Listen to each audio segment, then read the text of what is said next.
Hello, everyone. Welcome. It is Friday evening, April 8th, 2022. I am Solid Blue Sister, and this is my turn to talk. Tonight, I thought I'd do a Freelance Friday. I don't have a topic. We'll see who shows up, and we'll start talking.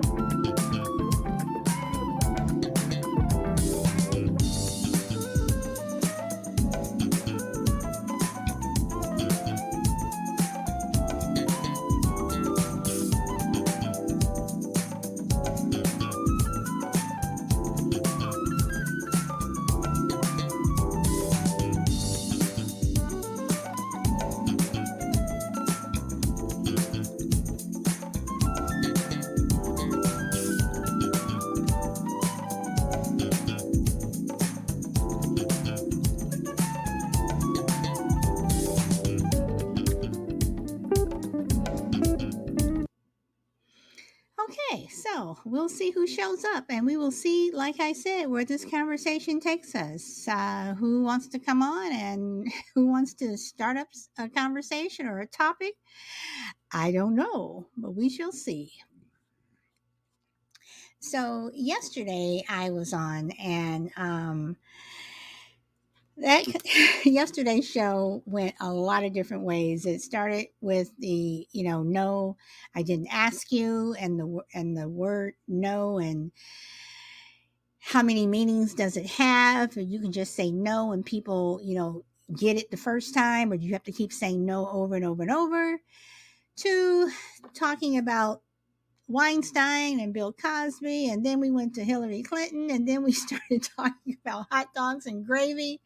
So yesterday went a lot of different ways, So this is the first time I'm really doing a show without a topic. So we shall see what the topics are. And we have our first person that showed up, Crucible. Oh, so Crucible, welcome. And again, I've just been kind of talking to myself, but again, we'll see, like I said, where this show takes us, where this topic goes, or actually we don't have a topic, but we will see where it goes. So welcome. I will invite you up if you want to come up. If not, I'll just keep talking to myself. I do that every day anyway, so I am used to it. So good evening. Hello, Solid Blue. This is a surprise. Yeah, usually I don't do evening shows. If I do them, I announce them and I have a topic. But tonight, I don't have a topic. So, we'll see where it goes. And we'll talk about hot dogs and gravy again, or Hillary Clinton, or Weinstein, or the word no. I don't know, but we shall see. Yeah, well, people have to get they get their bearings once they get the notice that you're popping up. People get used to not having a show on Friday, so you might have a little lag. slow start here. That's okay. I mean, I am used to having a slow start. So I'm used to doing shows in the afternoon. So One Still Horse, welcome. Again, I don't have a topic, and this is the first time I've done a show without a topic. So if you guys want to start a topic, or we can see where this goes. So when I usually do my shows in the afternoon, I have a topic, and it ends up completely on the other side of where the topic was. But so Crucible, you have anything you want to talk about, or? I don't have a topic per se, but I was on a another podcast. It was a couple of weeks ago. You might have been on it. I can't remember, but it was Doomsday, and he was talking about he was talking about food shortages and what's going to happen 5 years from now or 10 years from now, and he had other people on there that were equally concerned, and I brought something up that in retrospect I guess was he probably got off and just laughed at it because I probably didn't explain myself very well, but I was there was this company here in Chicago that is, I've never heard of such a thing. I think it's the only one like it. I have zero idea how they're doing. They've only been in business for 8 or 9 months or so. But what the concept is these restaurants at the end of the day, the restaurants or bakeries, they can be grocery stores. Usually they're just restaurants or bakeries. They take all of the leftover food that hasn't been eaten that is still quote unquote edible, and it doesn't they don't know what it's going to be, and you don't know what it's going to be. They post it online at the end of their business day, like at 10 or 11 o'clock, or they do it first thing in the morning from, with leftovers from the day before. And they put them in a container. It can be anything from a couple of rib bones. I mean, these are not leftovers. This is food that was not eaten. So it's not It was food that was not. brought back to the kitchen by people. They scrape their Okay, plates. wait. It's not Okay, that. okay, okay. Let me stop you. So basically, when you say it's not food, it's not eaten. You mean it was food that was not purchased. Correct. Correct. Yeah. Okay. So it's not like they brought plates back to the kitchen and they took people's leftovers and stuff like that. This is legitimate food that just wasn't purchased. And it could be anything. It could be a couple of rib bones. It could be a piece of cake. It could be a container of macaroni and cheese. They don't know. But the thing that's interesting, and I'm not asking you this question because what I was asking Doomsday was, do you think this concept would help with food shortages? And he kind of like, it's way too little to matter. And he's probably right. But I guess what I'm asking is, would you, and I guess it's priced very reasonably. It could be $3, $4, $5, and you don't know what you're buying. I mean, they don't tell you ahead of time what's in your bag. They just say, these are leftovers, or leftovers. This is food that didn't get purchased, and it's in a goodie bag for $5. Do you want it or not? Would you buy food under those circumstances? I mean, if you're really hungry, I suppose you'd eat anything, but um, it sounds like a I weird concept to me that I guess is becoming more and more popular. But it's not so much that I wouldn't purchase food that is left over from the day before or that night. It's the not knowing what you're getting element that kind of makes me wonder why anybody would do it. Well, that's the only thing that I was going to say is that if you're going to do something like that, you can't just do it blind because if you're trying to feed your children, I don't want to give my children a piece of cake. I want to give them, something that is going to, make them healthy or whatever. And sugar is not going to do it. So I think it's a good thing to do, but I think that you should write on the outside of the container that, this is mac and cheese, this is chocolate cake, this is, spinach and potatoes. I mean, I don't know, but just write what you're giving them. So on that note, I would do it. We all eat leftovers. As far as I'm concerned, in restaurants, sometimes you don't know what you're getting.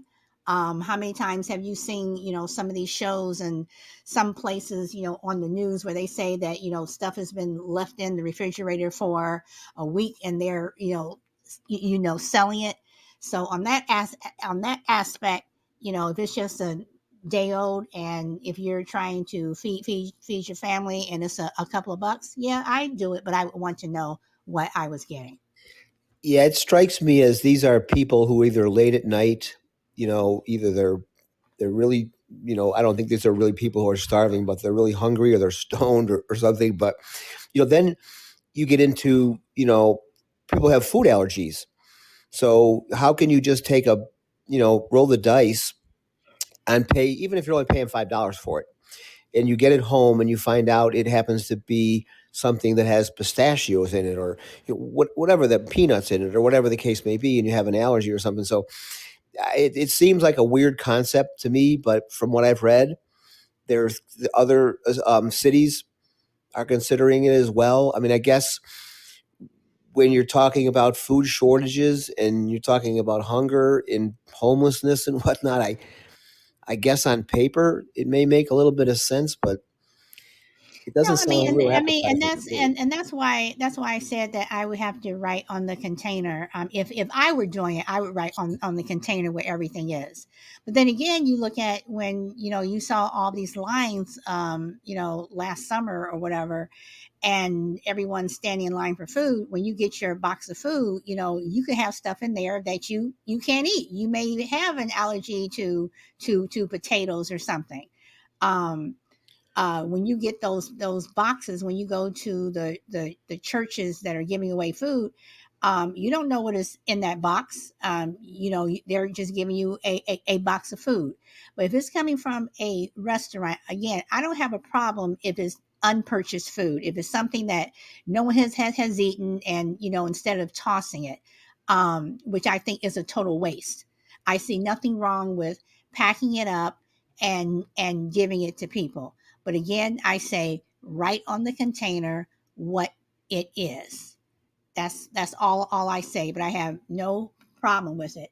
We have a store that's in our area that every night anything that was in the deli that they had cooked, the store told them to throw it away. That was a waste until everybody was like, no, no, you can't throw this food away. So now they pack it up, and a homeless place comes and they pick it up. I mean, this is good food. This is food that no one has bought. So it's still, it's just Oh. sitting there under the warmer or whatever. It's a waste to throw that food away. So again, just write on the box what it is, and people can buy it, uh, take it, whatever. I don't see anything wrong with it. No, I don't. I don't either. I read things that 40% of the food that gets produced or cooked or produced, I guess, in this country is thrown out or goes to waste.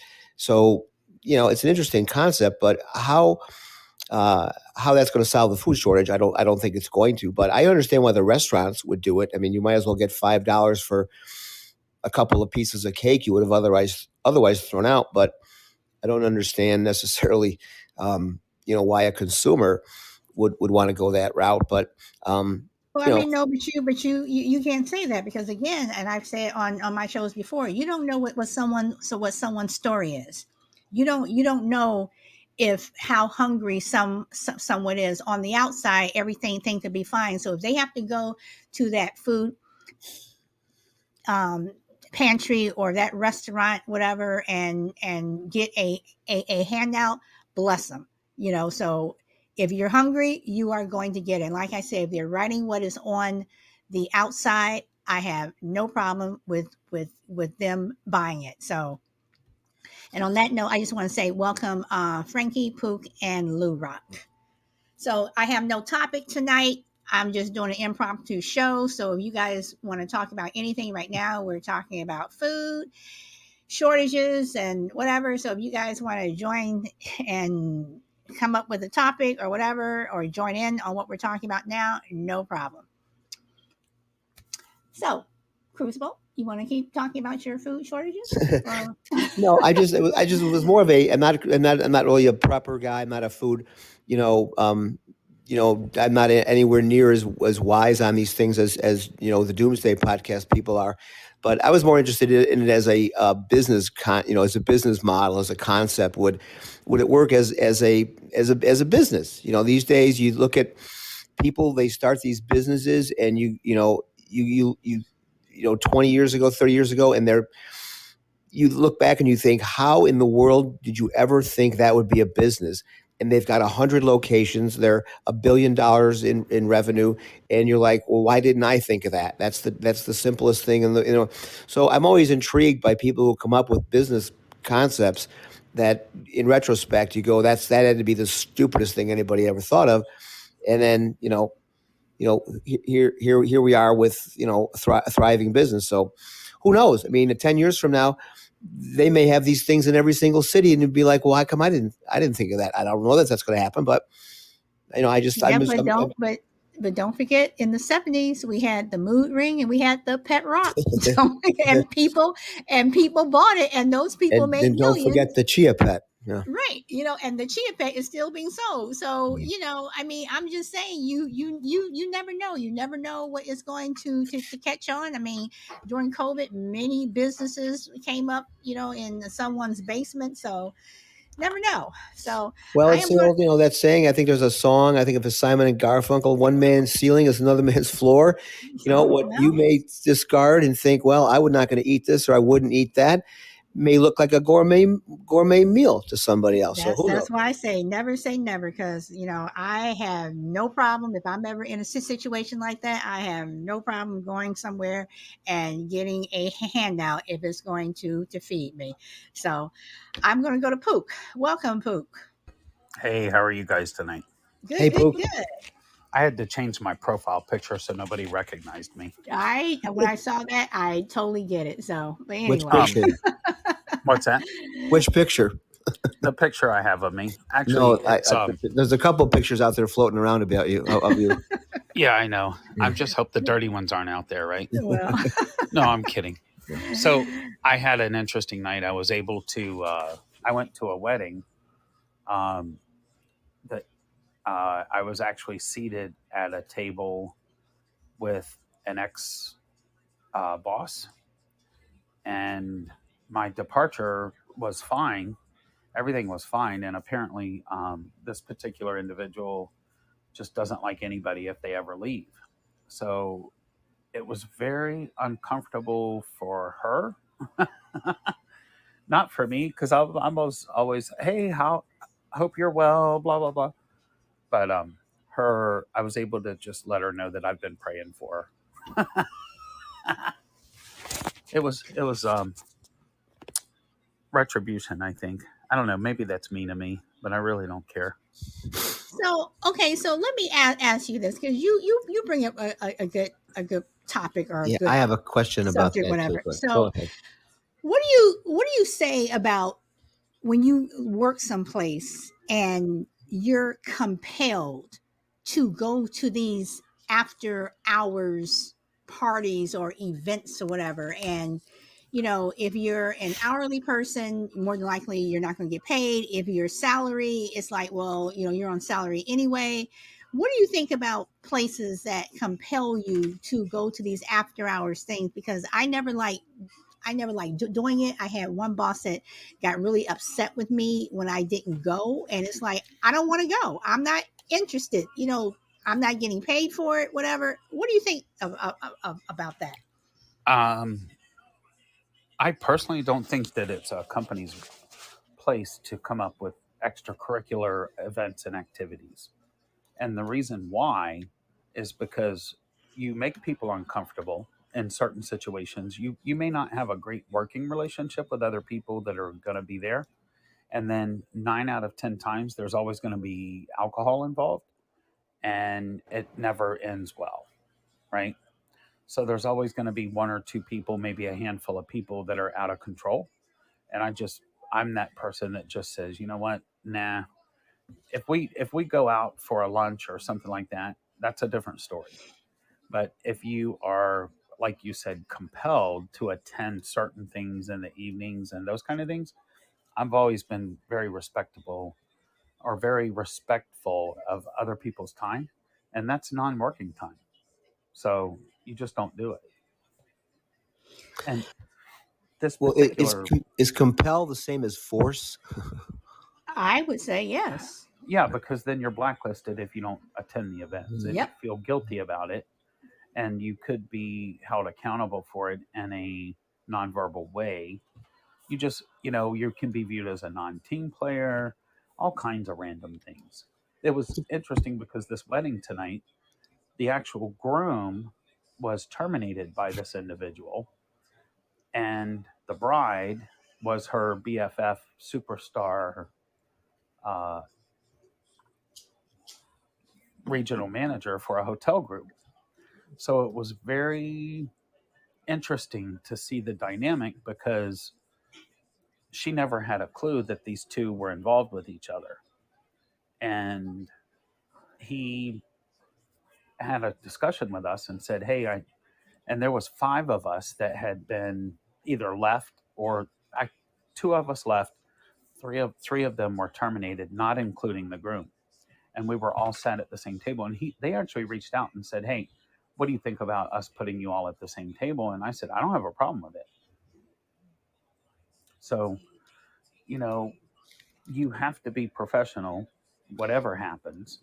And if you have disagreements or anything, you need to be an adult and you need to be able to move beyond those disagreements or whatever the case may be and not be vindictive in a negative way or try to ruin somebody's reputation. And I'll be honest with you, when I left on very good terms. I'm eligible for rehire if I ever choose to go back. And this was more of a different level of, I wasn't in line level or what we, and I know I hate to discriminate against anybody or downplay anybody's role in any type of business, but we considered them line level and we were management. And I Mm-hmm. left with a notice. I gave them adequate notice and I just said, it's time for me to move on. And then everything was very amicable until my departure. And then even through my departure, it was. And then all of a sudden, I'm the worst mistake that this person ever made. And I was never good at my job and blah, blah, blah, blah, blah. And I just don't understand that mentality. How can you be such a child? Well, unfortunately, I'm not Well, even going to say in today's because back in the day, like in the 80s and 90s, I mean, you know, that's been going on forever. I don't care if it's we're working for someone who has more than 1,000 people or someone who just has two or three people. Some people, if you leave, they get rubbed the wrong way for whatever reason, and they want to mouth you. The only thing you can do is just say thank you very much and keep Move on. going, and yeah, move on. Well, this particular individual, actually, I went through, I think some of you know, but I went through some surgery issues, life changing type medical issues. And then I made the decision to leave. And when I did, I planned my departure correctly. And I knew about the right time, week wise, that I was going to do this.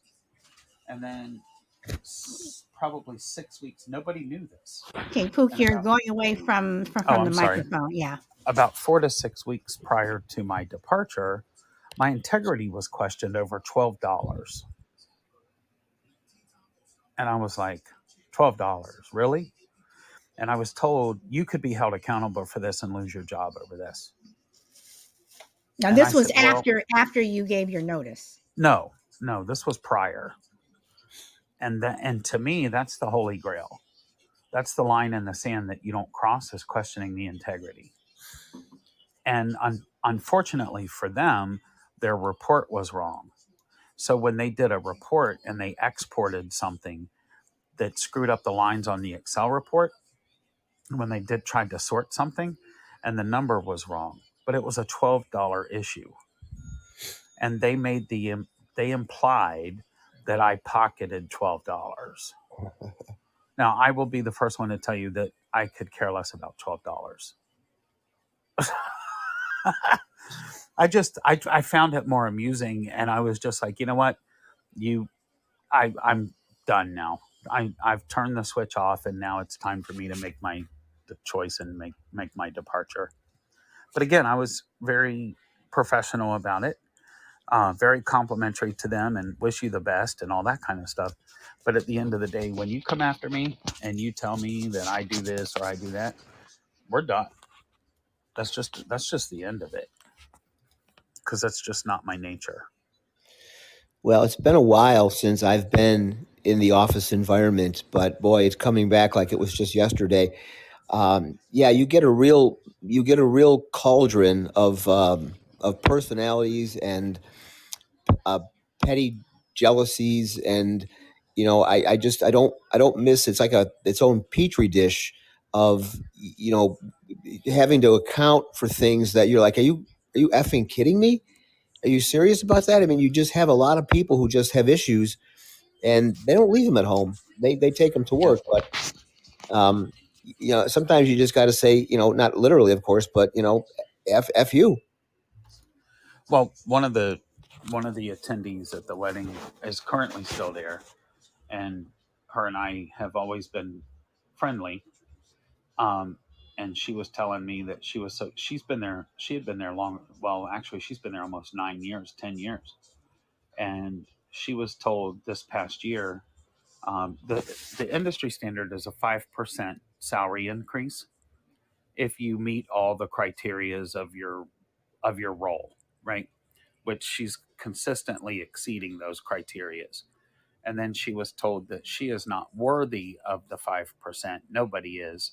And that you better be happy that we're giving you anything. And here's 2.5% increase. That's what she was told, quote unquote. Two And and I a said, half percent. yeah. And I said, what did you do? And she said, she said, if you think about it, we were eligible for 5% increase annually, annualized salary increase. She said, so basically, I dialed it back and took my foot off the gas about 50%. She said, and maybe I'll be worthy of something different down the road. And I said, oh, ouch. She said, so now if it's after 5 o'clock, don't call me. If it's on the weekend, I'll talk to you Monday. She Yeah, said, but they're getting 50% of my yeah. That's how people. loyalty at this point. Yeah, that's how people. That's how they settle that score. They do that. Yeah, I didn't even think of it that way, but that's how people rationalize it. And she at least was. I don't know if the word is brave. She was at least honest enough to say it out loud.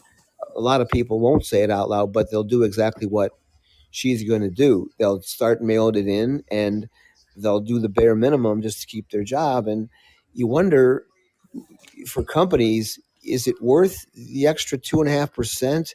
Sure it You is. know, I don't know. Is it? It seems like Sure it it should. is. It seems like it is to me. Yeah, it is. It should be. And all It's the your damn people that people, for Christ's sake. It's your people. the, the people that work with me, they have they have the absolute control over what they make. And it's as much as they want or as little as they want. And I never say anything. I have one that's just extreme high earner, and she chooses to do 300% every day. And I just choose not to. But she's, and she, everybody complains because she makes the most money. And it's like, what's the problem? She's doing 300% effort. So for you doing 100%, why are you concerned that you're only making a third of what she makes? I don't pay anybody a salary. Mine's all commission based, and well, with the exception of some contractors. But um, the issue is you only get out of it what you put in. So you can't wait for the phone to ring. You have to make it ring. That's just the way it is. So let me ask this. So, okay, let's take the commission part out of it. Let's say that you are, working for a salary or you're hourly. Mm-hmm. What do you say to companies where if you're being like, okay, we have a lot of people who have left their jobs and it has, caused an issue with, Sure.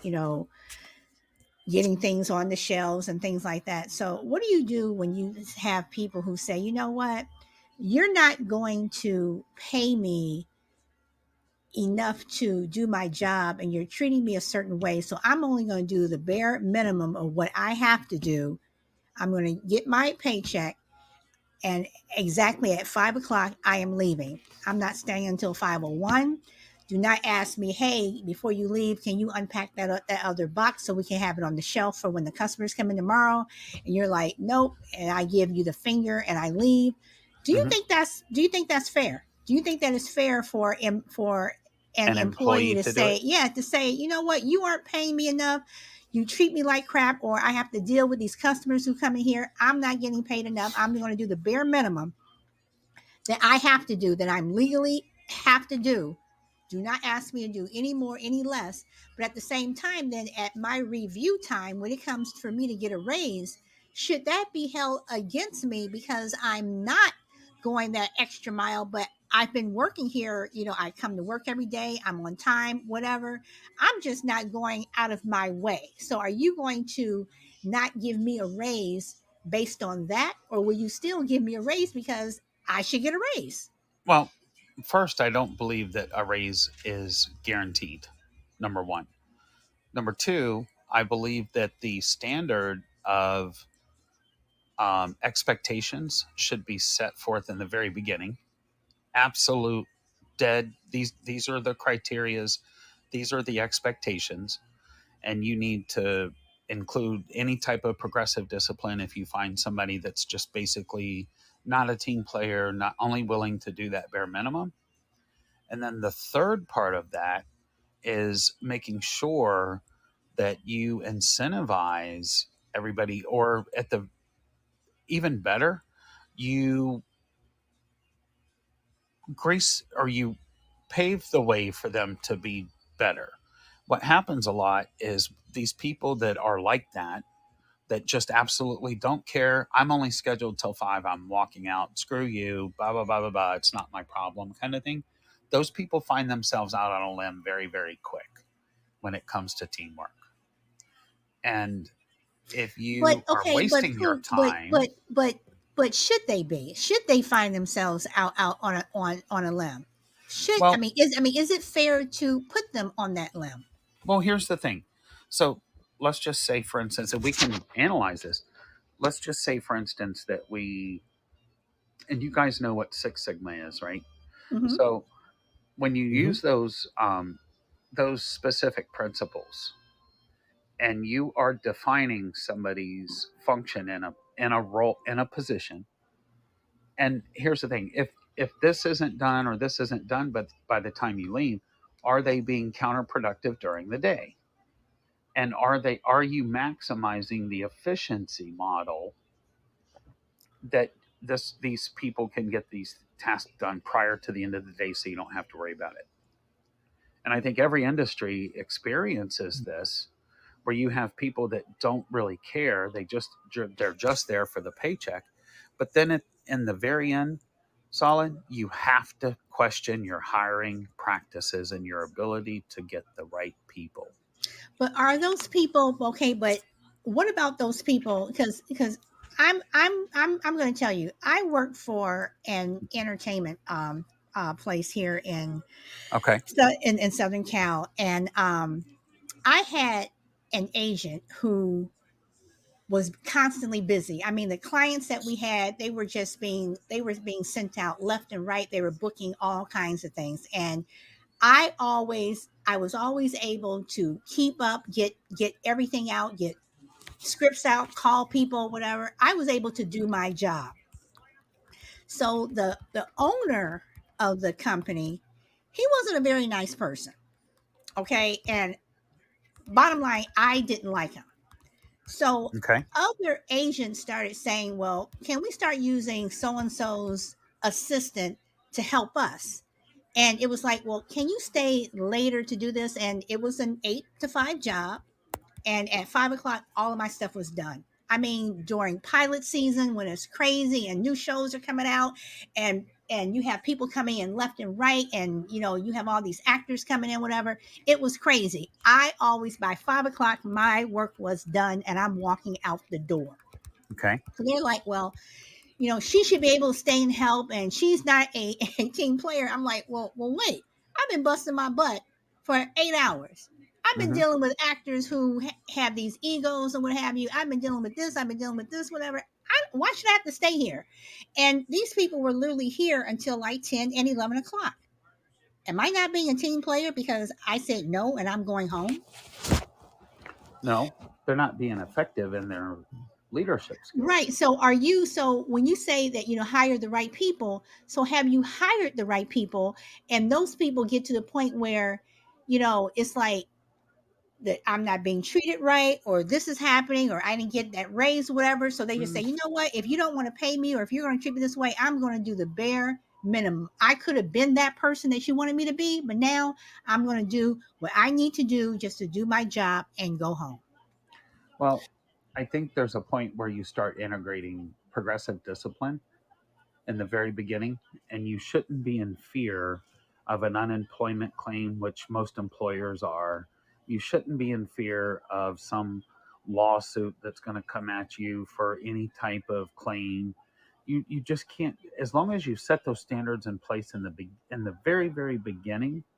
You should always exercise that progressive discipline or that progressive growth. I'm gonna call it a roadmap. So these are our expectations at 90 days. These are our expectations at 180 days. These are our expectations at the end of the year for you. This is the criteria that you have to meet in order to be eligible for this, right? And all of that should be inclusive of your ability to be proficient and making sure that you're also um, going across your entire team. So your entire team should always be complementary to each other, always. And if they're not, then you unfortunately you have to start putting these people on this progressive discipline path and say, look, this is kind of what we're noticing, and you have to be honest and open about it. You can't be in fear of, oh my gosh, if they're going to file unemployment or whatever. Who cares? If they're not Well, working, get rid of it. but when it comes to a lot of times, I was a hiring manager at a couple of fairly large companies, and what a lot of employees don't understand, and frankly, they don't care about, and I understand why they wouldn't care about it, but as a manager, I have to care about it. And what typically happens in most companies, and I know the smaller the company, the less uh, stringent the rules are. They don't have a handbook or an employee. You kind of go seat of the pants. So I get it for the smaller companies, but for the larger companies, they have an internal range where they say, let's just say the scale goes for a performance review, it goes from poor to fair to good to excellent to outstanding. Let's just lose those five categories. And the See, I companies, disagree with that. well, I'm just saying this is how companies work it. And it for budgeting purposes, they chart out, it's almost like a bell curve. And 20% of the employees are projected to be poor. It goes up from there. At the very peak, it's going to be somewhere between fair and good. And then it goes down again to around 20% for excellent and outstanding. So they are going to, and I, as a new manager, I wanted to give, and I did. They would say, you give this person for this performance review, let's say they were good, you can give them anywhere from 4 to 6%. I gave everybody 6%. I gave everybody 6 because I loved everybody and I thought they were doing a great job. Right. And I got them slapped back in my face and they said, you can't do that. And they explained it to me. They said, this is how it works. You have to make some decisions about tiebreakers. So if everybody's doing a great job and you can't give everybody 6%, how do you determine who doesn't get 6%? Well, then you have to go to things like, well, who stays late or who comes in early. And it's very subjective. I agree. It may not be fair, but when your boss and the company is telling you, this is our expectation, wink, wink. And if you're outside the boundaries of that, in other words, everybody who works for you is excellent, you're kidding me, right? It's Right. impossible. Statistically, for the company, it's impossible. So I can put anything I want down as far as a raise. They're going to come back to me and say, it doesn't, you can't have everybody be excellent. So change it. And I've had it happen to me. So that's where, when you get into these things, well, coming in early or staying late shouldn't matter. Technically, I agree. But when you're forced to make decisions about who can do, who gets what and who doesn't, you're kind of put in a tough spot that's not really fair to anybody. Yeah, but at the same time, though, if the person who is leaving on time gets all of their work done, then apparently they have the skills to get their work done. They have the skills to do this and this and this and get everything done. If you're staying late, apparently there's a problem that during that work day, something is going on that you're not able to get that work done. That's So, very true. And there's a lot of people who just stay late just for for photo, for visibility purposes. They're sitting there screwing around on their computer, not doing any work. They just want to be in the office late, so somebody sees them there. So yeah, I get it. I get it. so I mean, again, you know, um, I'm looking at the person who, if you've done your job and you've done your job well, and you're able to do it between this time and this time, because technically when you were hired between 8 to 5. I'm just throwing that out. It could be 9 to 6 or 9 to 5, whatever. You're hired between this particular time, and you're able to do this, and this, and this, and this in that time frame, and you're still able to make that 5:15 bus. More power to you. And then you also have to consider, even though I did not have a family at that time, I had someone who at the same company that I worked with, this was back in the late 90, or I'm sorry, in the early 90s. I had a supervisor who told me, why are you leaving early? You don't have a family. And I'm like, what? Oh no. What? What did you tell me? I had to go down to HR because it was so outlandish, and he got so upset with me, and he was like, I can't believe that you went to HR. I said, I can't believe you said something that stupid. So you're telling me that Because I you don't have a because family, you're I not. have a family, because I'm not married, and I don't have a family, that I'm supposed to be able to stay here and do whatever? Are you kidding me? You don't know, and I say this time and time again, you don't know what somebody's situation is. I could have a sickly parent, whatever, but even if I just wanted to go home and scratch my butt, okay, I can do that. How dare you say you don't have a family? Right. And Crucible, we actually had it broken down into three categories, and it was a systematic scale that we used for the percentage of increase historically, and we had needs improvement, meets goals or expectations, or exceeds. Yeah, Those that's were what the those are. only three Yeah, categories. those are the usual categories. Yeah. Yeah, those were the only three, and we didn't vary from that. And as here's the problem, we should never have anybody that's on our team that needs improvement, that we're going to have to notate that in an annual review, because the leader should already be enforcing that improvement, right? Or at least paving the way for that improvement and having those open discussions with each individual that may not be getting it correctly. So, one of the things that I used to do for my housekeepers are the worst position to keep filled in hotels because they get burned out. These people are cleaning up behind others' mess. It's a very tough job, and we have to all respect them from a management role in that hospitality environment. One thing I used to do is I would go and buy, um, I don't know, 20 lottery tickets, right? And I would grab two random housekeepers every now and then, and I'd say, hey, you know what? How many rooms you got finished? And they're like, oh, I finished this and this or this. And I'd say, well, let's go inspect them. And they're like, oh no, because they don't remember what they did. They've been busy. So I'd give them 10 lottery tickets right when we walked in the door. And they were like, what's this? And I'm like, okay, so here's how this works. We're going to do an inspection in the room. Anything I find that's considered excessive, offensive, or signs of a previous guest, you're going to give me one back. And they were like, okay. And I would find things that were minor, and I'd say, yeah, I'm not going to hit you for this one. But if they met any of those three categories, then they would have to give me a ticket back. And at that point, they were losing something that they've already been given or awarded, right? So it changed how they go forward. But what was funny was, in my particular cases, we noticed what were called trends.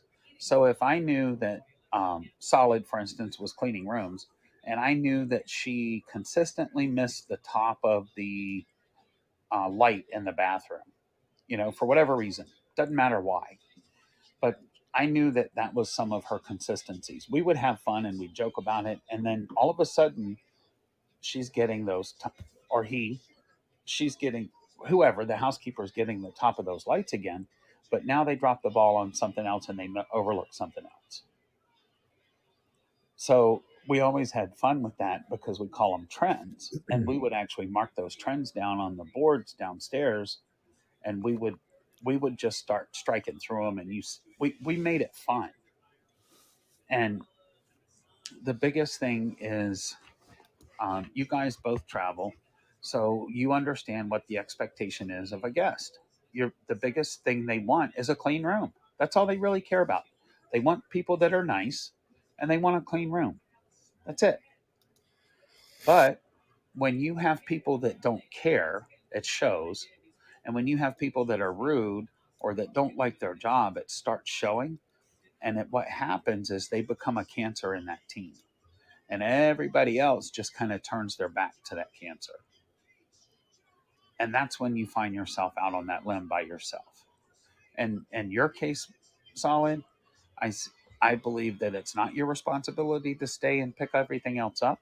However, do you have the ability to have that discussion with that other person that just doesn't care and But why should step why in? should I be the person to step in and tell that person who is like just doing whatever? I mean, shouldn't it be the boss who pulls the person over to the side and say, "Hey, what's going on? Why are you No, here until?" I mean, why should I be that person? I don't. I don't think that you should ever go to them and tell them what they're doing wrong or what they need to be doing.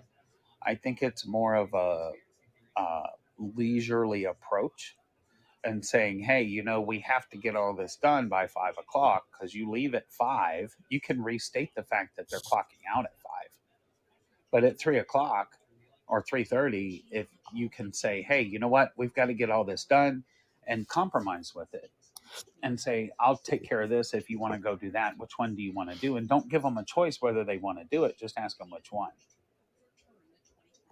And I But think it's how we deliver those kind of things. And your case true, may be true, but completely at the different. same time though, but if you let's take somebody else's case. What if you have someone, what if I was that person who made sure that I got everything done because I had to pick my son up from daycare at the school by 6 p.m.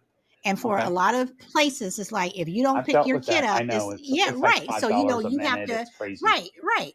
So you're dealing with something like that. What if you have that parent who, you have to go do this and you have to go run and do this. You have this other things to do, whatever. But my job doesn't know this and it's none of their business.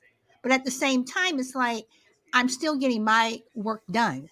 So now you're putting something else on me to say, well, why don't you go talk to Sue and tell her maybe she should do this? No, that's not my job. I'm not the That's a boss. weak. I'm not getting paid That's a for weak that. That's boss. your job. That's a weak boss. Well, but I think here's where sometimes when, as far as you have to pick your kids up at daycare. I understand all that. I went through it. I learned the hard way. Made some very bad mistakes early on that I would never make again. But um, when it comes to just doing your job, I agree. If you have to go home, take your care of your kids or do whatever. But I had a couple of people, one woman in particular that worked for me that was extremely ambitious, and she turned out to be extremely successful, working out in the tech business industry out in San Francisco. But back in the day, she worked for me, and she could not wait to get promoted. She was bugging me about a promotion 4 months after she got her job, and she was constantly having to leave early because she's in the middle of a divorce and she had to pick up her kids, and her husband dropped the ball on this and that. And I tried to be understanding about that, and I was. And then she got pregnant again, and so she was out on maternity leave. But all the while, she kept bugging me, "What about this and what about this?" And I'm kind of like, you're not exactly. I'm working with you on your schedule and on your personal issues and whatnot, but maybe now is not the right time to, so that's where I'm going with this whole argument about staying late or leaving early. When other things come into play, that's when those things come into when other things are being considered, that's when those kind of what should be insignificant things, you kind of got to bring them into the equation a little bit, because you're like, well, you want all these things from me, yet we're having problems in these areas already. So maybe one thing at a time. So I'm okay with having all kinds of flexibility in the schedule, but if then you want a bigger job on top of that, that's when that's when people lose me, because it's kind of like, don't don't don't push your luck here. I mean, I'm doing the best I can, but you have to work with me as well. If you're not capable of handling the job you have right now, don't be pushing me for a bigger one. Solid. Let me ask you a question. Does this boss ever come in and chip in to help get this stuff done? The Then, boss, yeah, well, with the one the that encourages you to talk to other people. Do they ever come in and hands on? Hey, you know what? Let's get this done. Let's move, move, move, move. Are they there when this other person's there to kind of restate the importance or the urgency of this particular task that's keeping you specifically after hours? I will say that the boss that I had when I was working in entertainment, the way he treated me very well. It was the owner of the agency that I had issues with. Okay. But if you have a boss that is chipping in, I would say maybe you could, maybe. But if you have someone that isn't, then absolutely not. If you have that boss that is just absolutely not doing anything, then Right. I'm not going that extra mile. But at the same time, though, even if you are chipping in, if you have that boss that is chipping in, I still have a problem with, why is it that I can get my work done, but these other people, A, B, and C, can't do it? And you're asking me to help them. I'm just not there. I'm sorry. I'm just having a really hard time that I'm able to come in every day and get my And work knock done. it We're, out. we're all doing the same thing basically, whatever. But for whatever reason, you just, when 5 o'clock rolls around, you're still way over here and I'm way over here and I have a bus to catch, whatever. I Right. want to go home. And how about when you have a situation where I've worked in corporations and with sales teams, and you have a team, a team that has an account or a bunch of accounts, and there's a salesperson or two, and then there's some support people, and maybe there's the technical person, and they all get paid a bonus depending on how well you guys do in a certain quarter, maybe. And if somebody's leaving early or coming in late, and other people are having to pick up the slack, yet everybody gets the same bonus at the end of the quarter, is that fair? It doesn't seem like it, but who's going to speak up about that? But am I really leaving early if I'm working up until until 5 o'clock or whatever? Am No, I I'm really just saying. am I really leaving early, as opposed to, as long as I get my part of the work done? Am I still supposed to wait around? And even though I have nothing to do with the tech side of it, whatever, I'm No, supposed to No, sit I'm there not. while Yeah, he. yeah, not no. on the tech side, but I'm saying if maybe if you got your part of it done, and other people are having to work, somehow that would be an inequitable workload. If so other people are able to get done at 5 o'clock and other people are having to stay till 8. But I'm just saying, would you speak up and say, hey, I stayed late and this person was leaving early? It's a hard thing to prove, but there's really hard. It's almost impossible to measure equitable workloads in companies, just because of what you just said. People come and go, and if you're all based on the same compensation system, especially if you're in sales, you're never going to have the same output and income as the person in the cubicle next to you. It's almost Okay. impossible to measure. Let me Eh, hold that. Boogie Nights just came on. I want to give him an opportunity to yeah. talk. Welcome, Boogie Nights. Hey, I'm what's going to going mute on, myself. guys?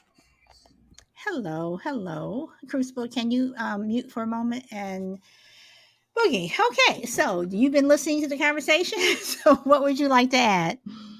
No, no, I just kind of floated in, to be honest. Kind of like a migrant, as it were.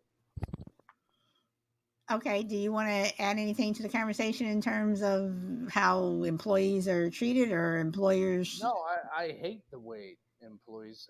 I'm not exactly. I mean, I was on a couple of the shows just a little bit ago. I've been having conversations with a friend of mine a while ago, and no, I do not like the way employees are treated at any way, shape, or form. I'm not gonna say where I work. I'm not gonna say, but I don't like it. Can you guys hear me? Okay. Yeah. Okay. All right. Great.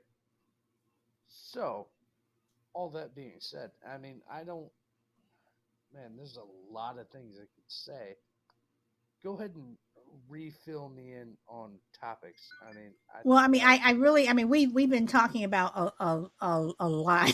We've been talking about a lot, so I can't really go back and tell you everything. But basically, we've been talking about, and people who leave, who do their job, and they leave at like 5 p.m., as opposed to people who have to stay later. Whatever. Should you get a raise? Should you not get a raise? I mean, we've talked about a lot of stuff, so it's kind of hard for me to talk about what went on the last hour. well, in my opinion, depending on your position at the job place, your intended pay rate is intended on your job placement, I guess, if that makes any sense. I mean, I guess I don't understand what I mean what your job is or what jobs you're talking about. Office people, yeah, and fucking assholes. They got their fucking degrees, little piece of paper up on the fucking wall. They don't know the fucking job.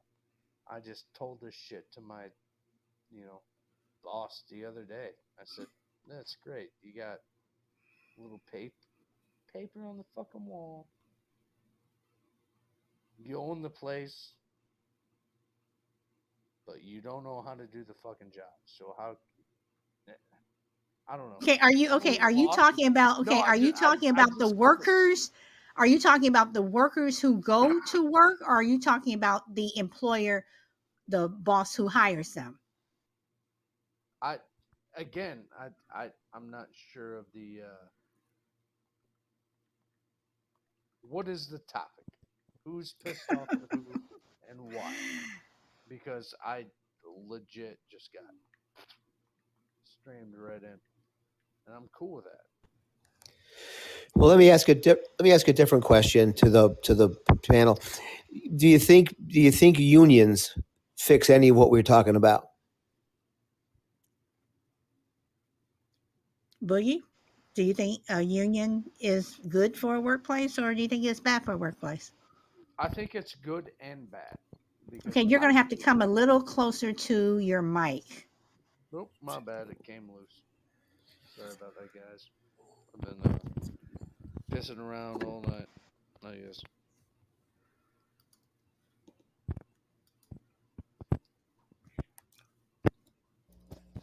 Old, good old, hard-working union man.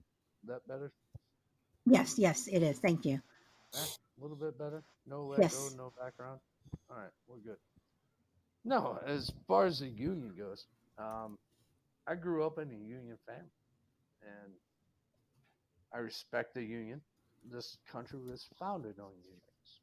I mean, we can go all the way back to coal mines, railroads, list and list and list and list and list. We can make a history show out of this. But yes, unions are good for people. Now, right now, this country is, and I hate talking politics. I really fucking hate, and my opinion doesn't matter. But I'm a hard, a fucking working guy. Pardon my language. And I just don't understand what's going on in this country. The unions,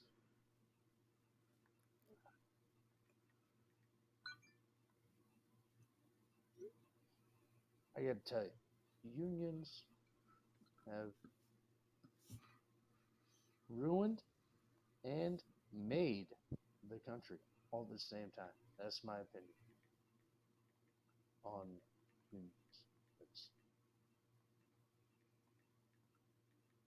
my family comes from all stretches of life. I myself am not a union worker. I'm just a factory worker. Well, let me ask this. Do you think that a union would make the country where we are in terms of jobs? I'm not talking about who's president, who is in Congress or anything like that. Do you think that a union would make that particular workplace better, like for Amazon or something like that? Do you think a union is needed in places like that? Well, as far as I'm concerned about Amazon, that's a great company, and I would vote many people to work for them as I drop my. Can you guys hear me okay? Is Yeah. everything all right? Yes. Okay. We can hear you. Done. We can hear you. I've been trying to clip my damn thing up. Anyway, go ahead with that question again. Do you think that unions would help the country? Do you think that unions would help I places like Amazon? no, no. Amazon's too big to become a union. I think But they unions. recently, but in New York State, they Right. recently voted for a union for that particular for one of their facilities. No, you're absolutely right, and you're not wrong in anything you're saying. I think that all these unions, I love the union. As I said, again, this country was built on unions. 13 of them. And there's a whole lot of bad things and a whole lot of bad things when they still go on. And I think that's what's going to happen when one company gets way too big. Yeah, I don't want to get too bogged down in the union thing, but I think big companies like Amazon, that probably makes sense. We've got drivers and things like that. But Yeah. I think I remember reading something not too long ago. It's just that's The it, go ahead. you had made the point, Boogie. Now the country was founded on unions, and that's very, very true. Back when unions were needed, because the workplace was a mess. There were safety hazards. People were getting killed on the job. They were getting hurt on the job. We're going back now to the 20s and the 30s and the 40s. So that's when unions really needed, because we were literally building the infrastructure of America, and they were very, very dangerous jobs. So unions were needed then, just for the safety of the workers, and to alleviate, or to stem abuse from employers who took advantage of them. But union participation, from what I'm talking about the private sector now, not public sector, has declined from somewhere around 35% back in the 50s to somewhere around 7% today. So clearly, somewhere along the line, the private sector decided that unions were not their friend anymore. So I agree with you that the country was founded on it, but we're a different country today. No, we are 100%. And the whole world is 100% different. Okay, Boogie, your mic is going out. Your mic is like seriously fading. All right. Let me fix this up.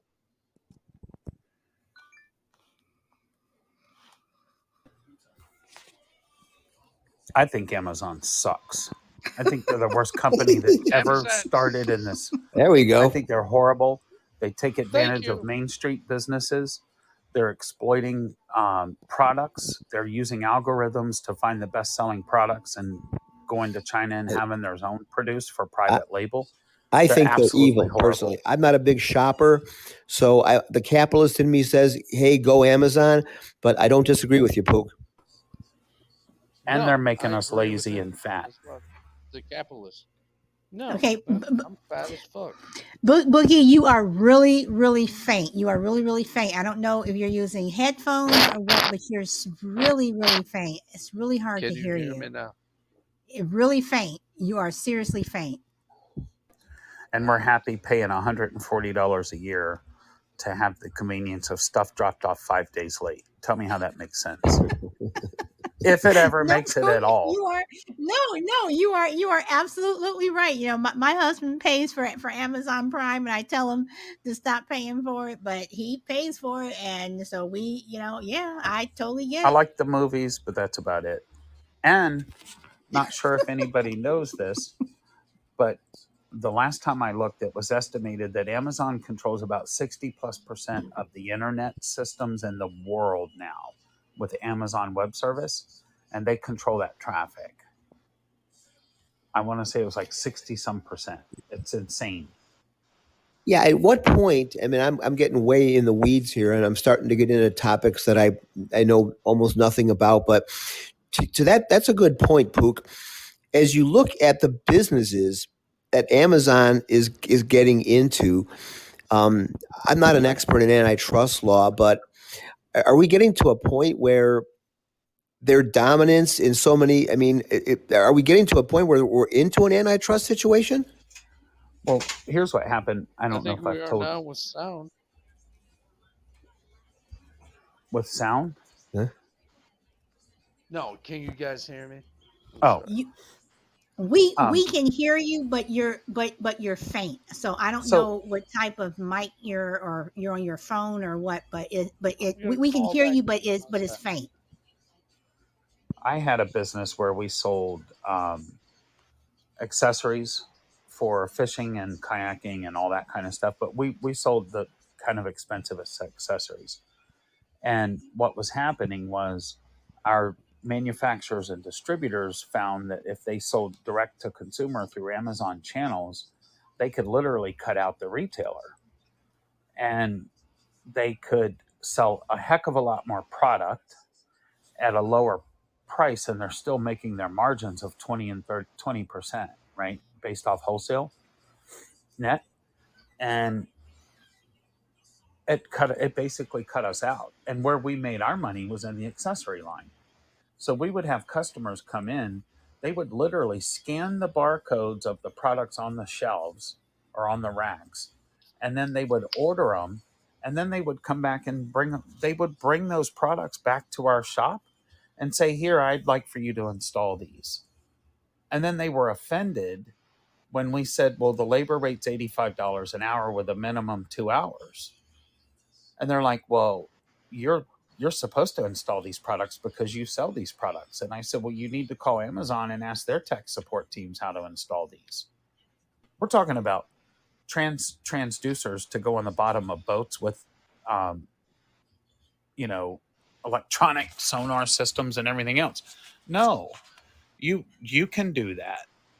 But I'm sure Amazon has reps that can answer those questions. And they essentially took us out of the mix. And then about a year later, they realized that they made a mistake because we weren't educating these customers on the products anymore. Right. So I remember one guy called me and he said, "Hey, he said, I'm confused. You guys spent $500,000 with us last year. And year to date, you're only at like 39,000. What's going on?" And I said, "Well, how's that working out for you?" And they said, "What do you mean?" I said, "Well, you're selling all your products on Amazon and all these other internet channels. How's that working out?" And he says, "Well, I don't understand what you're telling me." I said, "When your customers come here asking questions about how to use your product and having us asking us to help them install it," I said, "we're not helping them because you've essentially cut us out." I said, "And we have no reason to purchase your products anymore. As a matter of fact, one of them, we would go on to Amazon and what's that other site? Rock. DH Gate. No, it's like DH Gate and Oh, you could hear me now. one of the Alibaba. We could go in there and order them, same product, and we could put our own little label on it, and we could undercut their pricing. But we just had to order 1,000 of them. Okay, because Alibaba is a Chinese Yeah, these products company. came from them anyway. They were just, and here's what happened. So Amazon sees these algorithms going up in specific product lines, and I had this conversation with somebody last night about their grocery market because, in my opinion, for them to be more profitable, you should have revenue managers monitoring grocery trends based on videos you see on TikTok and all these stuff.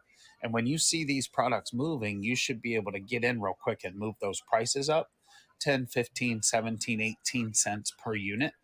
And then your margins just doubled, right? I know that sounds horrible, but that's the best way to do it. No, but that's the way you do it online. Well, yeah, but That's you can't do that as a consumer. And no. Amazon is looking at these things and they're saying, oh, wow, for instance, let me look at this fishing rod holder and we're going to go ahead and source this in China at the manufacturer and we're going to call it Amazon Basics or some other name. And we're actually going to undercut the manufacturer here in the States and bring our own products in. And we're not going to allow them to sell theirs anymore. I know it sounds like shit. But I mean, you got to think of like the average consumer, like myself. Like I can buy a part, like a sway bar, Yep. for $3.74 Okay. from Rock Auto, Okay. and I'm And not advocating their site or anything like that. but Boogie, let me ask you a question. I don't know what Well, state you live in. may I finish? Yeah. I can buy that versus paying $27 at Napa Auto. So why would I not do that? Well, I guess my first question is when is the last time you knew that Rock Auto supported your local community and your high school baseball They don't. teams? They don't. Okay, so there's your answer, brother. And the last time They Napa don't contribute to your supported, economy. no, and Napa doesn't either. Sure, they do if they're a neighborhood store. So There's your answer. there's the fight. There's the fight between me and Napa. But I they're supporting Girl apologize. Scout cookies. Rock Auto's not buying Girl Scout cookies from your kids or your grandkids. I don't have kids or grandkids. Well, you understand I you understand, No, I understand. right? Yes, 100%. So give that some thought. And then if you're a commercial real estate owner or you have a restaurant or a business in town and your business is slow now, and all these people that are supporting these I've been companies that all the are way around. I work sure, local. It's what I do. sure, sure. I support local, but when they start gouging me, I'm gonna gouge back. Well, I understand that thought process, but when you look at the deterioration of Main Street America and you complain about it, you're being hypocritical. No, I'm not. I'm Okay. being Just hypothetical. no, it's hypocritical because Hypothetical. you can't say that you believe in Main Street and you believe in hometown America and you're and Oh, you're I do. and you're and you're 100%. supporting Rock Auto for everything that you purchase, as opposed to mom and pop down the road that's been in the community for 50 years Then why supporting does your mom and local pop teams. rip me off? They're not ripping you off. They're I don't they're know. they're selling at what's called MSRP and the lowest available advertised retail rate. That's how they're doing it. Now I've cut out just like any business owner would do. I I have made my life as a business, and Okay. I support the lowest price, just like every business would do. I have Well, to support myself, and the reason behind that is because everybody else fucking sucks, man. but I understand that. But just keep in mind that you can't support Main Street if you're shopping on a world market, right? I But mean, just Rock remember that. Auto is in the mix. No, no, I remember it. I'll not forget it. Yeah, I'll not it's I sad. still shop at my local. I'm a meat cutter, man. Okay. Well, you can't. I work Yeah, in a cabinet factory in my town. but I am local business. okay. But you're not willing to support the local auto parts that has a Not when they're history of trying to 100 fucking. years. That has a Not when history they're of trying 100 to. years in your Not community. when they're trying to rape me. Okay. Well, I guess some of us have different priorities. Uh, I need a vehicle to get to work, but I support local business because I work at them and shop at them, and because I buy a part that's cheaper by 3 times the cost from somebody else because my local business owner I know by name and have known my entire life. Hmm. Fuck them. I cut their fucking steaks. So let me ask you guys a question. We're talking about Amazon here a little bit. Now we're talking about small businesses, and part of me, I agree with what everybody is saying, but part of me kind of goes back to the American in all of us, which is we want it both ways.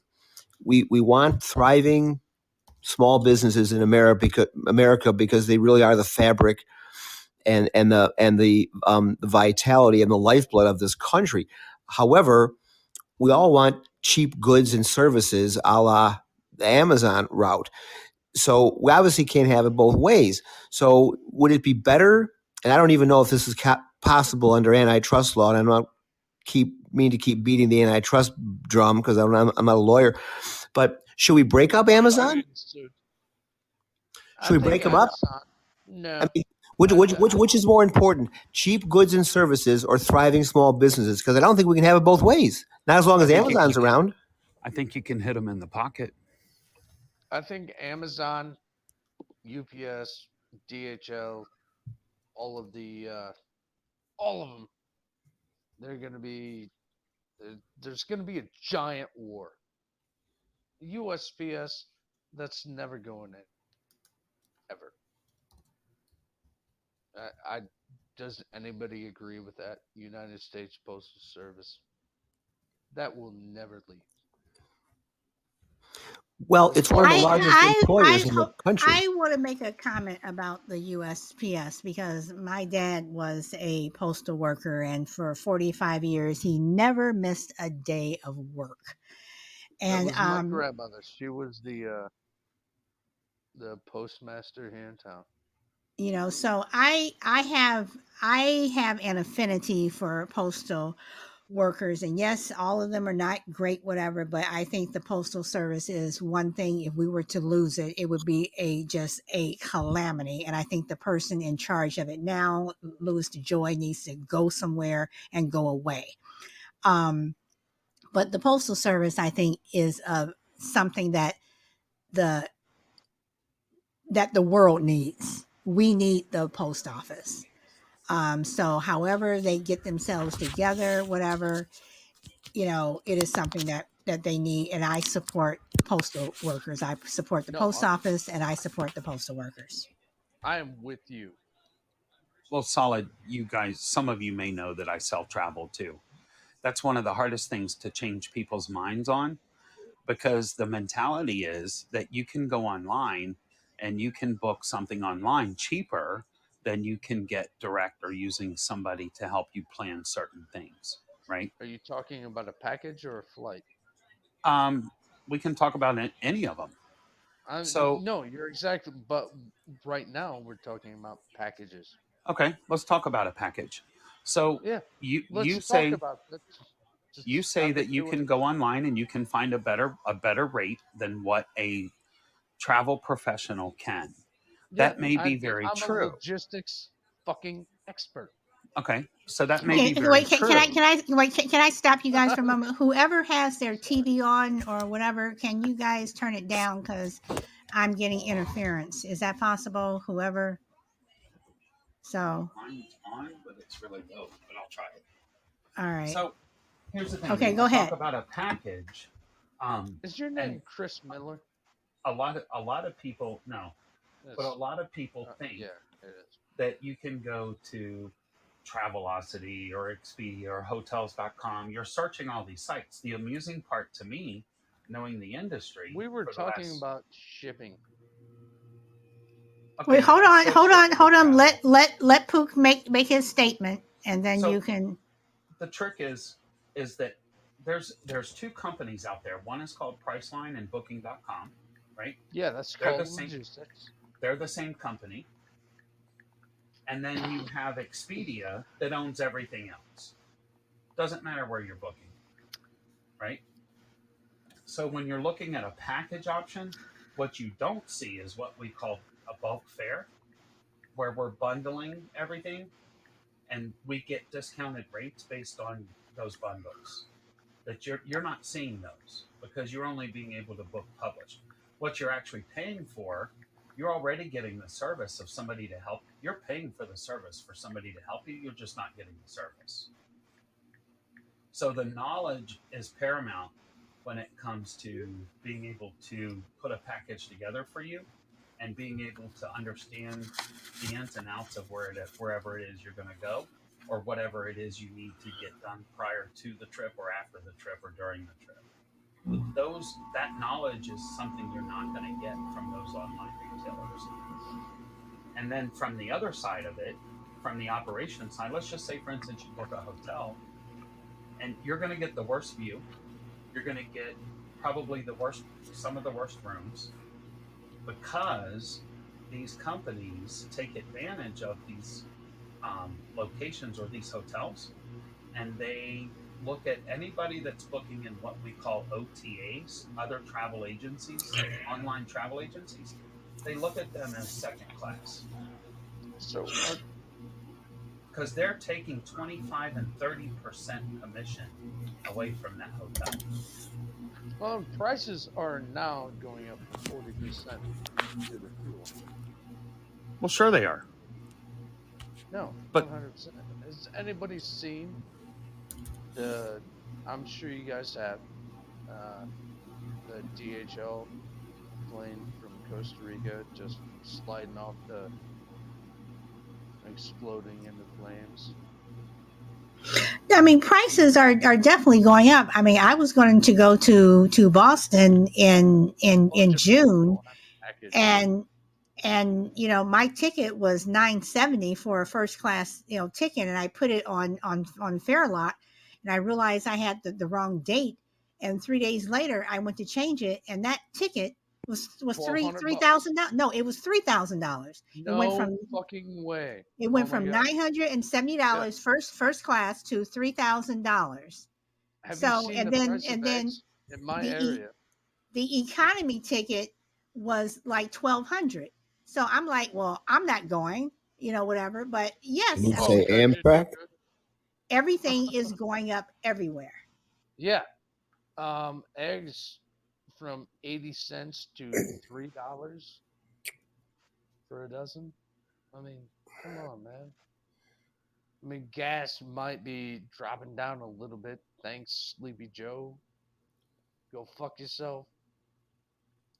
oh, Wait, here we go. hold on. One thing that Boogie, one thing that I do not do is I don't care what side of politics you're on. You can talk about it, but when it comes to saying F this person, or whether it's Trump, whether you're effing Trump or whether you're Oh, effing I Biden or apologize. whoever, that's one thing that I do not do on my show.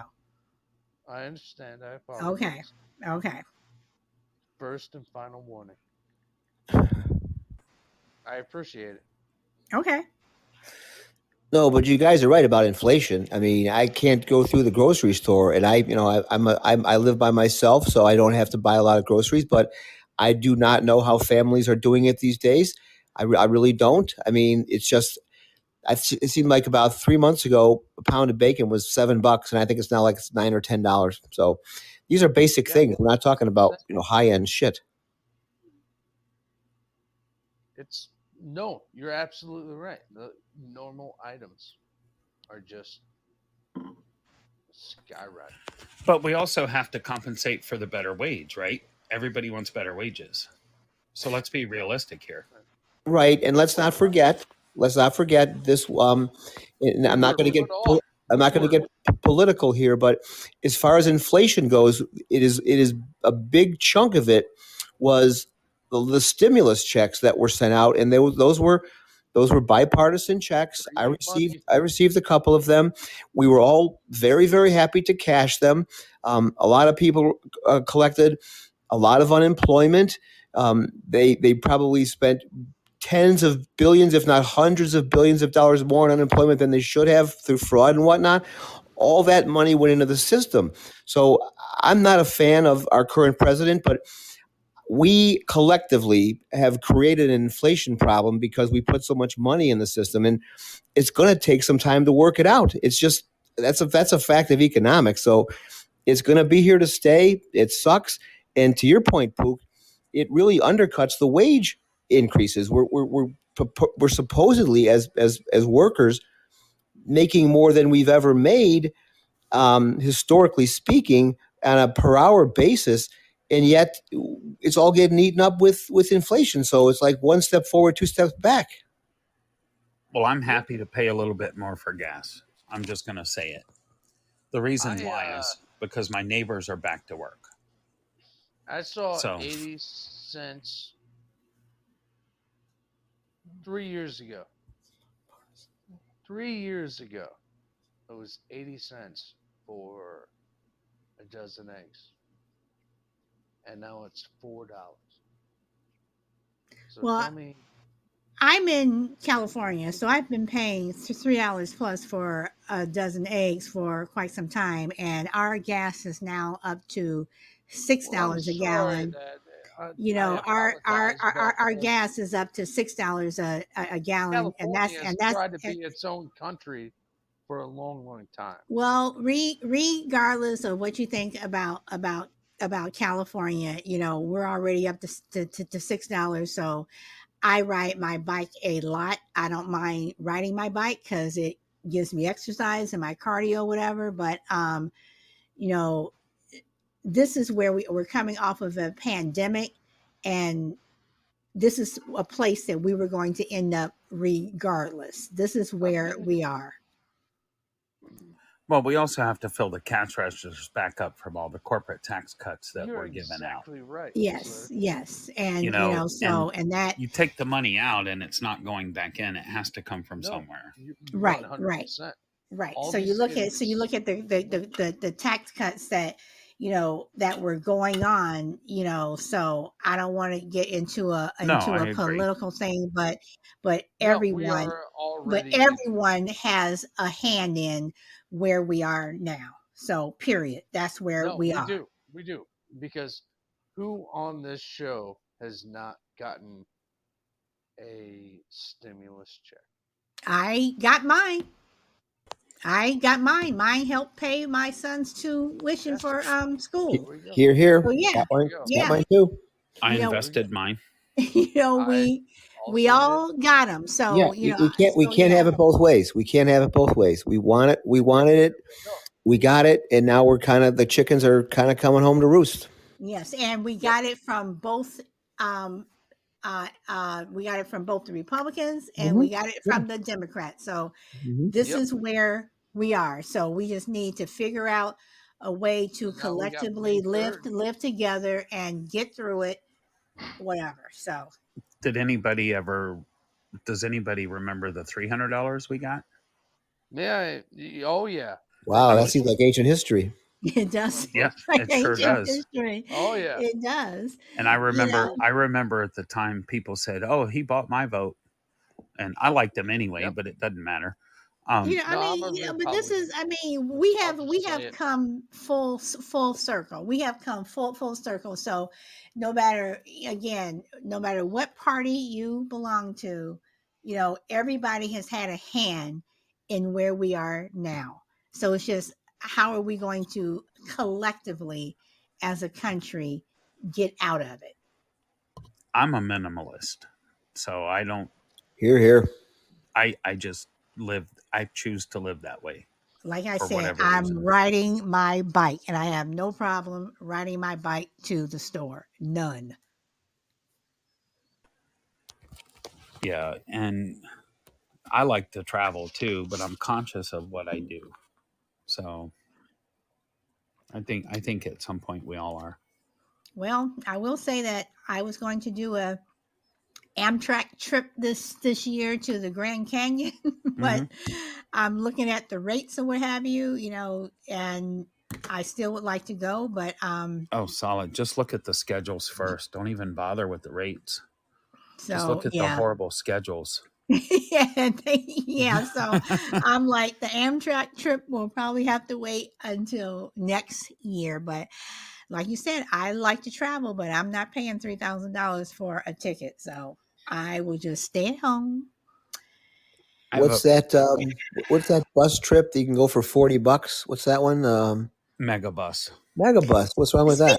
Speaking of No. buses, does Greyhound still exist? Is there still Great Greyhound? Yes, and they actually partnered with Amtrak, and now what they're doing is they're doing segments of your trip on buses. So you'll get off the train at a certain station, you get on a bus, and then you meet the next destination train somewhere else in another city. It's But horrible. this is with Great Greyhound, because the last Yes. time I took a Greyhound bus was, and I'm dating myself, the last time I took a Greyhound bus was in college. And I have not been 1943. on a Greyhound since, no, actually that was 1980. I'm dating myself like in 86, the 80s, 85 like fish. more like What? 82, whatever. I But I think have I not was been on a born in Greyhound bus 82. since. I think 84, 85 is the last time I was on a bus Okay. All right. like Yeah. that. So, Well, with the exception of a connection from Dulles to Baltimore. I mean, but Greyhound is still effectively Greyhound but connects they to are each still other. a You company. take a I mean, Yeah, Greyhound they're they're bus. still still a, around. No. okay. Yeah. All right. I mean, I know people need to travel cheaply. I get it, but personally, for me, I think traveling by Greyhound is almost inhumane. That those buses are so small, the seats are small. It's so cramped. I know I've only been on them. I've never traveled on one. I've been on one. Looking at one, and Wait. they You've Just never been looking at on one? a Greyhound bus? no. I will say this. Why? Okay, I will say this. You are Live a wrong little. in No, terms no. of them Let being this cramped. dude. You are wrong. You are Yeah. wrong You got a in little bit terms of of them being space. cramped. That Greyhound bus was my back and forth from my house to University of Illinois. Okay, well And now you're talking about a couple hours. Well, what about like a cross country no, and trip? cross Oh, country. dude, it sucks. Like 24 hours on a Yeah, but Greyhound bus I'm just saying, but fucking I sucks. wait, hold on. I think Greyhound bus in terms of I've done legroom it. and It sucks. whatever, compare it to economy now for planes, whatever. Greyhound buses, it's not like you're on a train going, on a train in New York or the L train or something like that. Greyhound buses are not that bad. So, you know. I will defer because I have now traveled on one, but it just seems like Yeah, the longer the trip, the worse it might get. it's the cheapest way to travel. Remember the Yeah, but TV have you been on commercials and an everything? economy plane where people Yes, I have. Yeah, they I check our love weight. Spirit. I know you do, Poot. I know you love Spirit. I And know they you love canceled my Spirit. flight on Sunday to DC or to Baltimore. And I still am okay They with them. check your fucking weight, and you're on a fucking tiny ass fucking plane, and it's the whole thing's vibrating, and it's just like.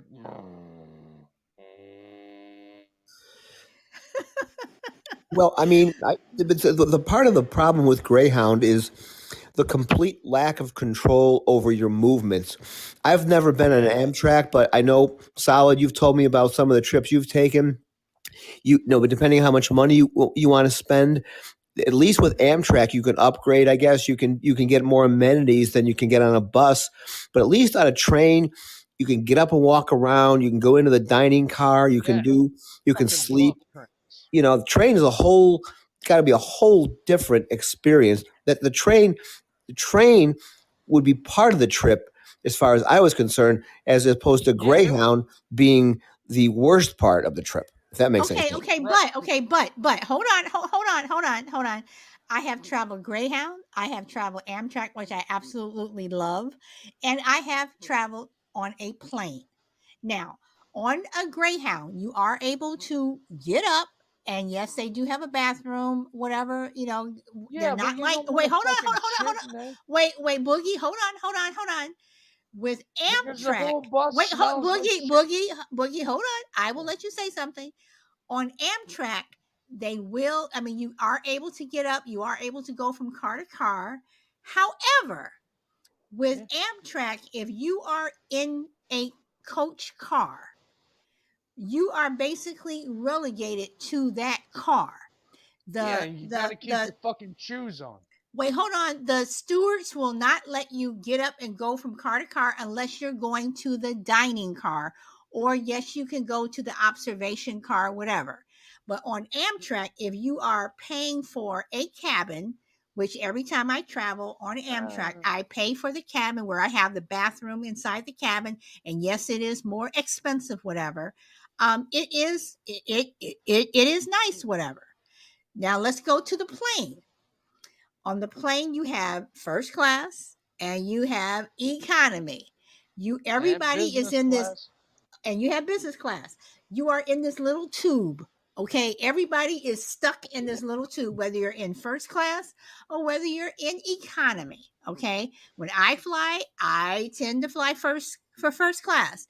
Yes, I have a little bit more, whatever, and and I can get this and I can get that, whatever, but we're still in this little tube, and we still I'm the cannot biggest piece walk of white around trash if you'll ever if meet. if the pilot says that the seatbelt sign is on. We're still pretty much in our seats.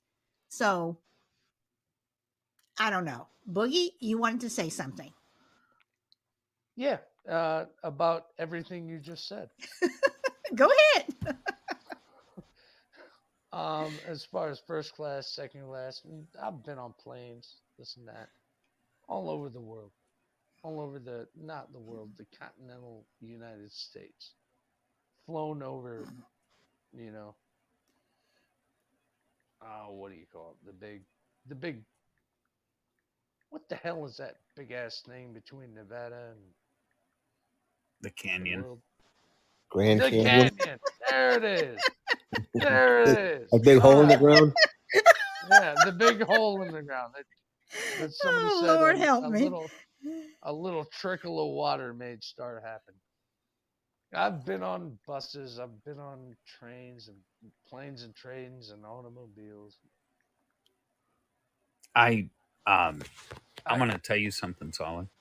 My Go ahead. favorite. I have a friend that lives in Illinois, and I could fly into Bloomington, but it's just such a. I have to connect somewhere, which makes no sense. But yeah. I actually fly Houston to Chicago. I go over to the train station. I get on the train, and then I take that train south to Gilman, and they live right there in Gilman. And they're like, man, why don't you rent a car? And I'm like, why? I I love that just go route. back to the train station. Yeah, I And just get back on the train yeah, and go back up, and I Uber over to the airport, and I'm done. I love it. yeah. It's real fucking simple. It just, and wherever it's going Pook, with I is did answer your question, your Oh yeah, I comment don't about disagree. the train. Yeah, comparing the train to the plane or Yep. bus, you can move around a lot on a train. I always get the trains are last row awesome. on a plane. Like You I can go like an hour. I can drive an hour from my house right here to Waterloo. Hop on a fucking train, get to fucking Chicago, spend a weekend, and be back. Boogie, can Live. I ask what state you live in? What? Can I ask what state you live Indiana. in? Wait, Indiana. okay. Where do you live? Southern Cal. Where? Southern Cal. California. SoCal? Yeah. Oh, in the city. You know, the other thing that you have to consider when you're traveling long distances is how well do you sleep on a train or a bus? I've seen people, like I said, I've never been on a Greyhound, but I've taken public transportation in Chicago often enough, and I've seen people sleeping on a bus more soundly than I sleep in my bed at night. And I'm sure people can fall asleep on a train or a bus and sleep for 6 hours and never wake up. I'm not one of those people. So I think your personality to some extent and how you can handle closed spaces, uh, and how you can sleep would have a big effect on what mode of transportation that you would pick. I mean, if you can't sleep on a bus, you probably shouldn't plan on a 16-hour trip from your house to, wherever you're going. I'm just saying it just that factors into it too. That Crucible, makes they're sense too sleeping on the because bus because they've been on yeah, a 37-hour trip to go somewhere. yeah, and those people on the bus, you don't know who the fuck they are. The people Touche, on the Poop. bus, you don't know. I mean, I okay, mean, but Boogie, okay, okay, you're saying you don't know who they are, but let's say you're yes, going you're from, right. okay, wait, hold on. I've been Okay, on but a bus let's from say Fort you're going Wayne from New to York to say London. You don't know who those people are on the plane, right? And oh, you're the on the plane bus for would 12, never 13 go. hours. Yeah, but odds are they're not going to stab me, I hope. No, But somebody on a instead they bus may from here they to may North hijack the Carolina, plane. no, I didn't say that. I'm just saying some dude on a fucking bus might try to stab me in between North Carolina and Fort Wayne. And you're not going to get You stabbed never on a know. train? And you're not going to get stabbed on a No, train? that's exactly what I'm getting at. I guess where would you prefer to be stabbed? In the air, on the rail, or on the road? Well, I mean, I don't want to get stabbed at all. So, At all. Nobody I don't, does. At so all. yeah. Yeah. Saying I slept very well. I mean, I took an Amtrak train to Colorado all the way. Went through Chicago, went all the way through the deserts, and I've drove all the way through, which fucking sucks, by the way, because there's nothing. When you're in the desert in America, there's shit to see. It just fucking sucks. There are actual road signs. For all the people out there listening that think you can just drive wherever the fuck you want, no, it's not true. There's fucking signs that say no gas for hundreds of miles. That's fucking truth. Desolate land is amazing. I've hiked through the Rocky Mountains. I've watched moose fuck. I mean, I've had a wonderful life. I've been all the way up to Vermont. I've not been to Maine. A goal of mine is to be to Maine. That very tippy tip look off the cliff. Anyway, Well, if you want the best train trip, take the Rocky Mountaineer, by the way. They have trips going north to south and south to north. I And don't need to anymore. it's definitely first class. Well, one thing that I definitely would like to do, I would love to take a train trip to Canada. That is one of They go my there. must do's. Yeah, yeah, because I absolutely love traveling by a train. It's just That is relaxing, fucking and awesome. you see things on a They train that rock you you don't back and see forth. by car. You definitely don't see by air. But I love the train. I love And it. solid, they actually have overnight stops, which is kind of cool because they take you and put you in these boutique hotels. And then they put you Okay. back on the train and then you go to the next destination. Yeah. It's actually really, really nice.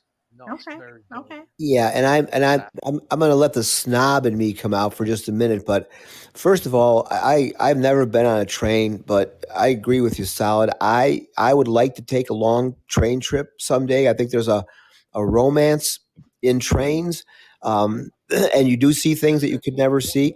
You could maybe say the same thing about a Greyhound bus, but when you're going to be on a mode of transportation, you're not on a plane that long. Even if you're going to go overseas or go to Japan, yeah, that's a long trip. So let's exempt that one. But in the U.S., you're never going to be on a plane for more than 5 hours. But if you're taking a Greyhound someplace, you could easily be on that thing for 20 or 22 hours. Who you're traveling with, I think, matters at that point. So you're going to be You on make this friends bus. with people around you. I'm going to say you're going to You be on don't this even know. bus with in closed quarters with these people for 20 hours straight, and that matters as far as the quality of the trip goes. I'm speculating here, but I'm guessing for a train trip, probably because they're much more expensive. If you do it right, you're going to be traveling with a different group of people than you would be on a Greyhound bus. Is that snobby of me? No, but No, it's not. but you also have to No, realize too that when you're it's on a a trip. train, but okay, hold on, but when you're on a train compared to when you're driving on the freeway, the highway, whatever, you're seeing things in terms of just the scenery that you just wouldn't see anywhere else. You are going to see things that you would not see from your car and definitely not from a plane. And Absolutely, yes, 100% you are correct. going to travel with a different group of people, even if those people are traveling by coach. You are And guess traveling what? with a There's different different group of stops. people. You are, and you are exactly, Boogie. You are going to have different stops. So, Boogie, you want to say something?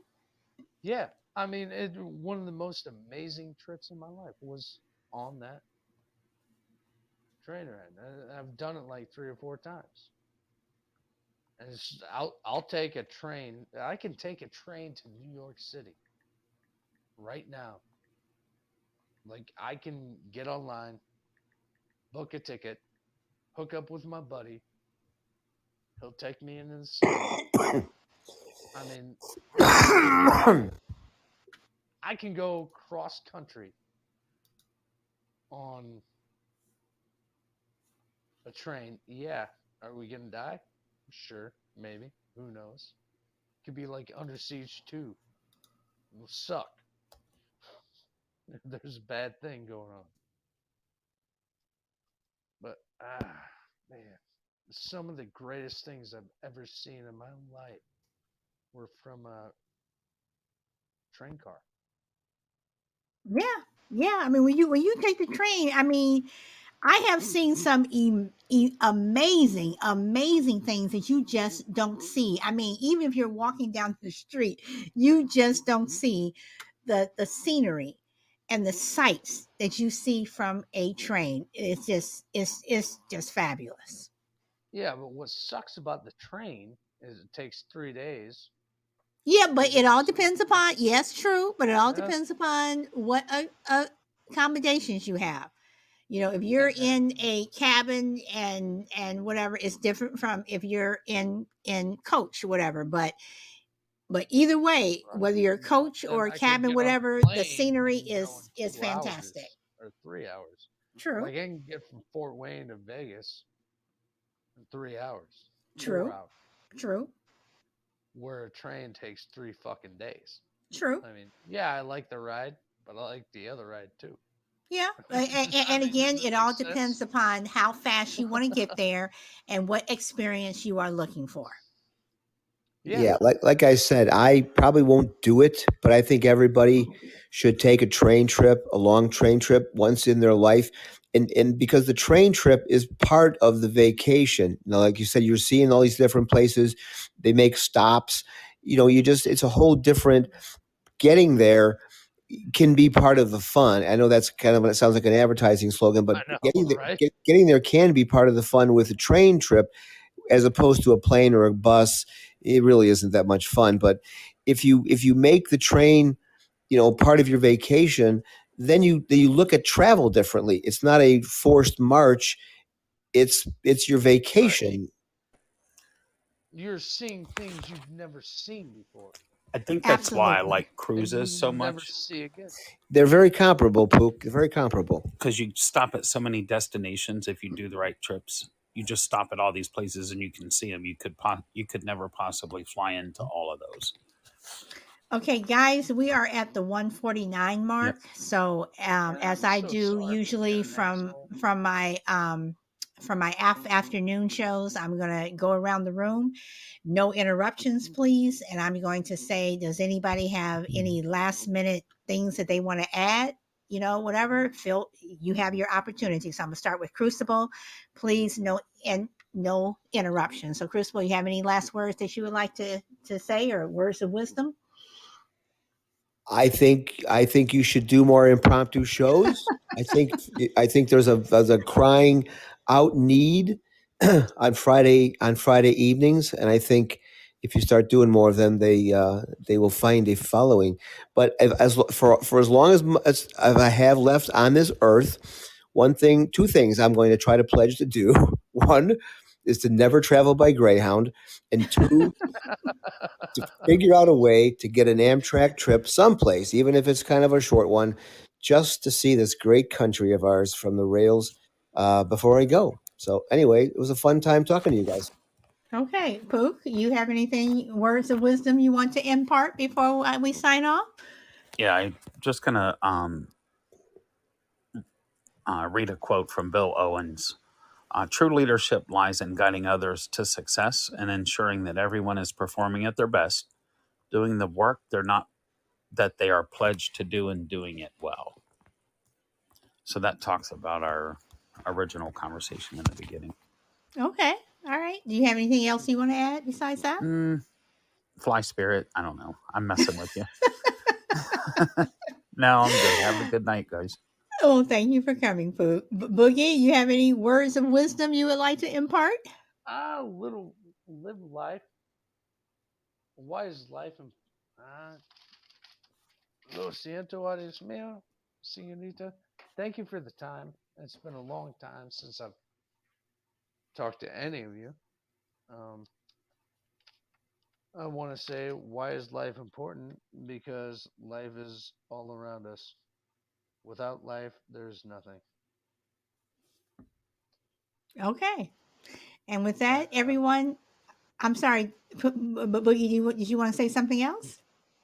Go ahead and take a ride on a fucking train, man.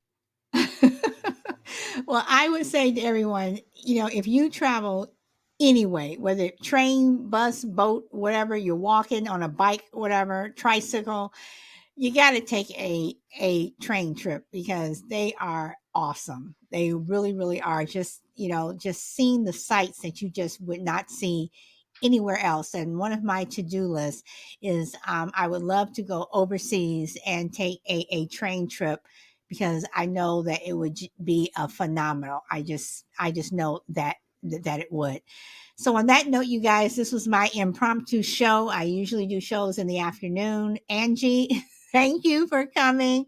For everyone in the chat, GP Man, Boogie, Pook, Frankie, One Still Horse, thank you all. Crucible, thank you all for staying up and talking. So on that note, as I always say, go where the wind takes you. And I hope to see you next time I'm going to be on is Monday at my regular time, 1:00 p.m. Pacific. I hope to see you then. Enjoy your weekend, everyone. Bye.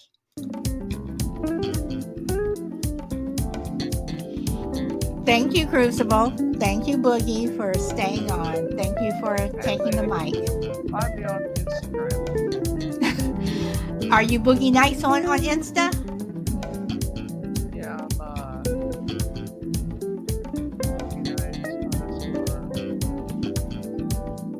Okay. I will look for you on Insta. I think we could have a box also. Okay. All right. All right.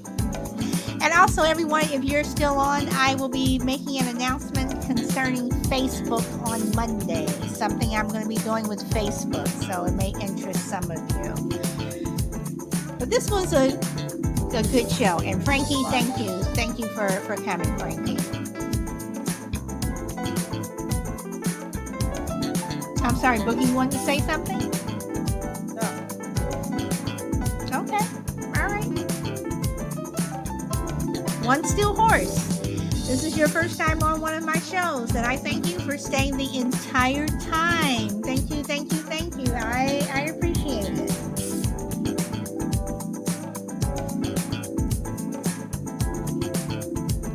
And Pook says, have a good night. Shop local. Good impromptu. Thank you, Crucible. Okay, and my song is over. So you guys have a good weekend wherever you guys are around the world. And I hope to see you next time. Bye.